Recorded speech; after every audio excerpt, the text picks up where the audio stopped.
La problématique sur le faible niveau du revenu des producteurs africains de cacao, dû à la spéculation des cours mondiaux de la vente de cette matière première aux multinationales occidentales, a suscité la fibre patriotique de certains fiers et bons Ivoiriens à se lancer dans la transformation locale du cacao. À travers Ivory Food, composé en majorité de capital ivoirien, Kakou John Claver concourt à la réduction des exportations par la production de produits dérivés du cacao. Pour la présentation officielle de ces produits, il a convié quelques différents acteurs de la chaîne de valeur cacaoyère à une cérémonie de dégustation des saveurs de produits à base de cacao.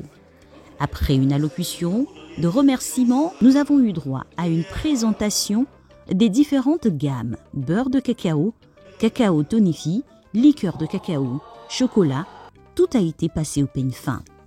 Quelques invités émerveillés par le goût et la qualité des produits se prononcent à notre micro. Ce produit même qui est sorti, c'est bien. On va lancer l'appel à d'autres chefs, tous les chefs même, pas d'autres, tous les chefs, pour que cette promotion-là soit faite sur la libation par rapport au liqueur qui est fabriqué par les produits cacaoyers. Au niveau de la dégustation, vraiment le goût est impeccable. Tout ce que j'ai pu consommer comme cacahuètes, comme poudre de cacao, vraiment c'est impeccable, c'est du waouh. Aujourd'hui, nous avons assisté à une innovation. Nous avons du curcuma saveur cacao, nous avons du soumara saveur cacao, nous avons du poisson saveur cacao.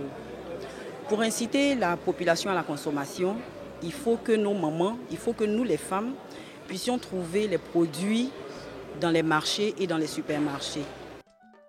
Le promoteur nous explique sa vision et lance un appel. Lorsque vous préparez le cacao, vous avez tous les éléments, toutes les vertus du cacao dans ce que vous êtes en train de manger. Des oligo-éléments, des oméga 3, tout ce qu'il faut pour vous permettre de lutter contre les différents problèmes de tension, de diabète, d'insomnie. Si la Côte d'Ivoire va être autosuffisante, si la Côte d'Ivoire va être résiliente en matière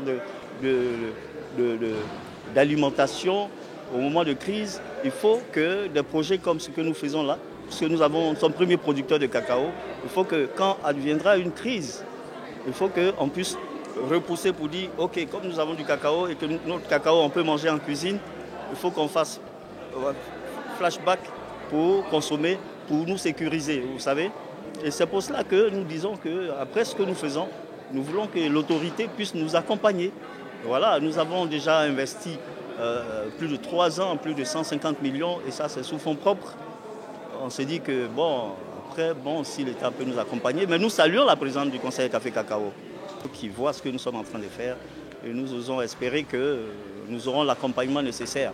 C'est sur les notes de musique rappelant le terroir de production du cacao et l'assentiment, l'encouragement des parents et partenaires de M. Kakou que s'est achevée ces présentations de produits à base de cacao d'Ivory Food.